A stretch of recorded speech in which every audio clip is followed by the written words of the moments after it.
Daha önce katliam olaylarından sonra davalar açılmıştı. O davalarda 20'nin üzerinde sanık cezalandırıldı. Biz o süreçte de şunu söylemiştik. Bu adli sıradan bir vaka değildir. Bu cinayetler adli sıradan vakalar değildir. Bu davaya azmettiricilerin de yine görevinde ihmalde bulunan kişilerin de dahil edilmesi gerektiğini söylemiştik. Ancak o dönemde bu taleplerimiz dinlenmedi ve yerine getirilmedi. Aradan yıllar geçtikten sonra şu anda açılmış bulunmakta bu dava. Bu davada usule ilişkin talepler nedeniyle sürekli ertelenmekte.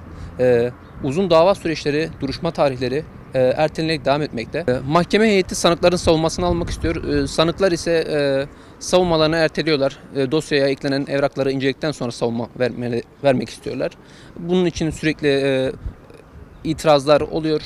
Savunmalarının için yeterli zamanın olmadığını söylüyorlar. Bundan dolayı da mahkeme sürekli erteleme kararı vermek zorunda kalıyor. Bugün 7. duruşma başladı. 10 Aralık tarihi itibariyle de bu duruşma sona ermiş olacak. Muhtemelen yine belli bir süre verildikten sonra 2'şer haftalık periyotlarla duruşmalar görülmeye devam edecek.